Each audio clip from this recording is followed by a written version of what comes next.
Good morning, BC. Hope you're all doing well. It's your weird old Uncle Doompaul here, um, with a couple of four records here.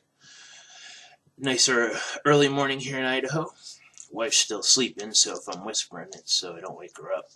Um, and yeah, so a little coffee for you here. Cheers. Hope all's well. First record I'm going to get into today is hardcore punk, or hardcore. I lose the distinction. I have to do a little bit more research as far as the different genres of punk and what the difference is between punk and hardcore, stuff like that. But Funeral Shock. Um, I did a lot of digging on the internet to see what I can find about these guys, and the most notable thing I could find is that they were from Redwood City, California, which was the city I got married in, which makes it pretty much the best city in the entire world. Um, cool little, self-made labels. It's actually a 45. Well, it's played at 45. Um, so I guess this would be an EP. I don't know. Some some some amusing titles of songs like "Beat the Inner Child" and "Blow Up West Point." You know, um, you know, I I I think the record cover is pretty cool. Um, that may be the most interesting thing about this band for me. Um, it's very bare bones, very, sort of gut punch, hardcore. Um, well done. Well done. Nothing special though. Um, I don't know my hardcore punk enough to say a ton about this. I enjoyed it. Um, I enjoyed it. Yeah. Okay. So next, and now for something completely different. Lou Reed's Transformer. Still in the old shrink wrap with the hype sticker. The old RCA.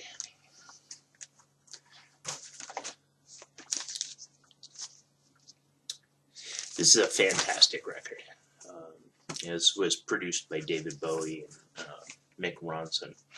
It's got a ton of his hits on there, like "Walk on the Wide Side," "Satellite of Love," "Vicious." Fantastic record. Any sort of mood. It's a New York, dirty, sexy. Um, everything that Lou Reed embodies is in this record, and the fact that it was produced by the great David Bowie. It did not hurt things. Everything on this sounds perfect and of the time, yet timeless. Um, just some wonderful stuff. Wonderful. I've had this for, I don't know, almost a year now, and I come back to this over and over again. I just can't stop. And songs like "Vicious," just man, so earthy, so gritty, so street, and yet so honest. Um, Lou Reed had a knack of whatever he was selling, you would buy it because he just had such an earnestness in his voice that, yeah, um, powerful record, Lou Reed Transformer. Powerful. I dig the art on this too. I love the back cover. Love pretty much. There's nothing I don't love about this record. Nothing at all. If you only know Lou Reed from Velvet Underground, um, like I did for a while, but I'm sure you'll know it from Walk on the Wild Side. Just buy this record. just don't give it a second thought. Everything on it is just delicious. Absolutely fantastic. Next record, funny story. I bought some like $1.99 record off of eBay. I think it was a Jethro Tull record, and it was about a week, and the guy shot me an email, and he wrote, "Oh my God, I sent you the wrong record." And I was like, and he's like, "But keep it. No, I'll make sure your other record gets out." And I wasn't sure at first if it was just sort of like yeah, I haven't sent your record yet. But like 2 days later, I get this in the mail.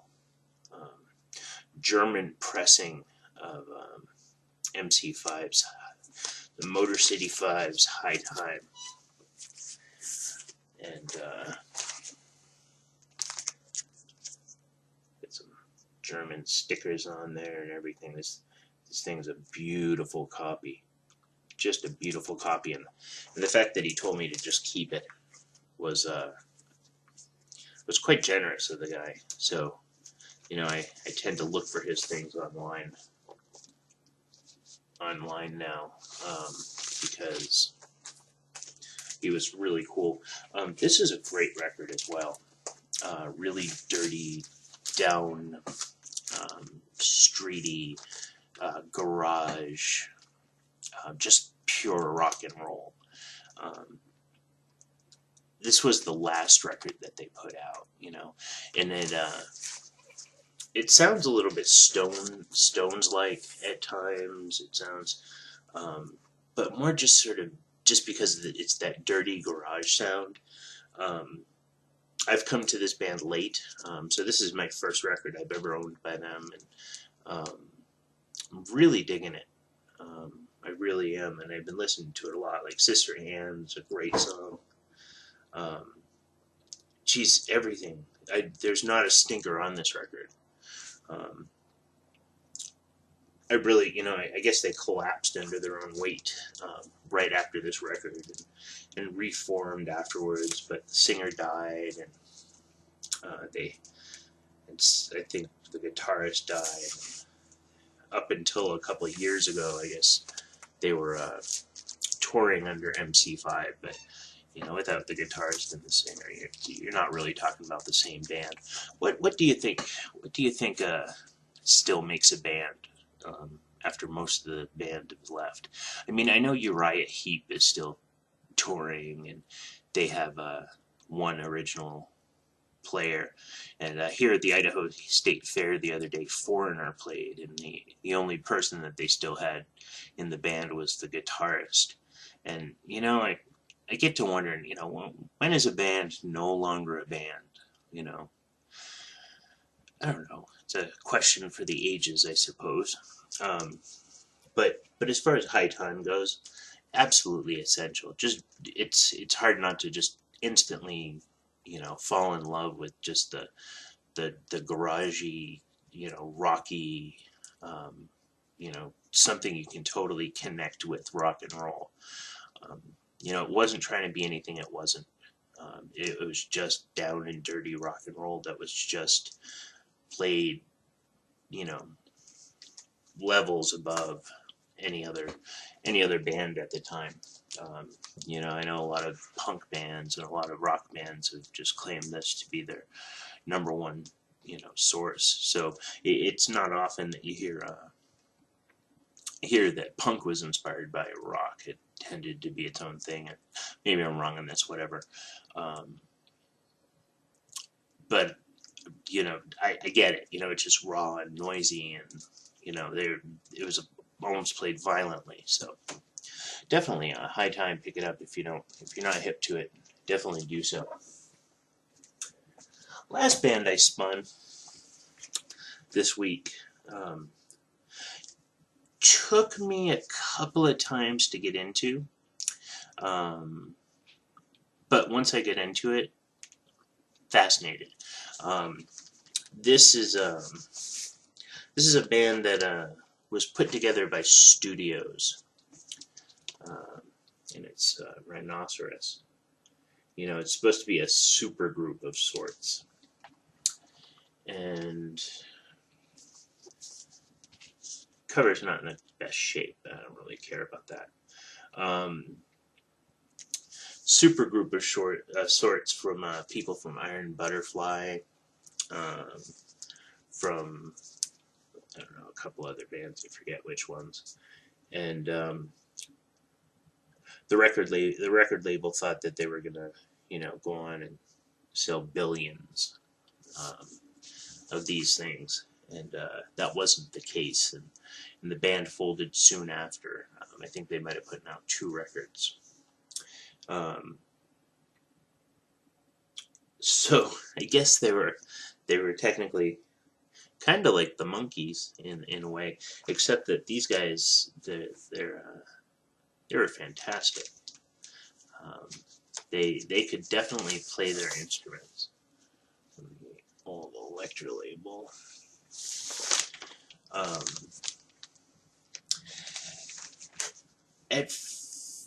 you know, and this has almost sort of a jazz funk, well, maybe not jazz, but definitely a funk soul thing going on, weaving its way through it.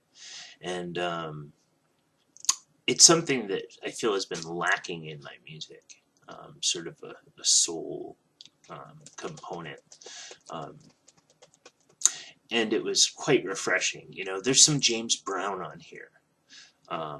James Brown sound and stuff that's on here, and I think this would have been a fantastic, fantastic soundtrack to the Blues Brothers movie. If that's a decent touchstone for you, it's along those lines. It's, you know, it's got some horns, it's got some, um, it's it's well played. It's very, very well played, and it's interesting. It took me 2 or 3 times to really get it, and I ended up watching a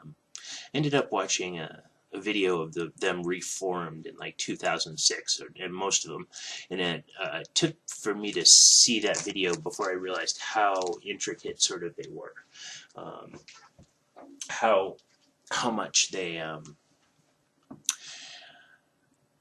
were really just, you know, well put together. So, you know, if they were put together by the record label or not, what they put together was pretty outstanding. Um, and I've been listening to that quite a bit. So yeah, so that's my Sunday for you. I hope all is well on your end.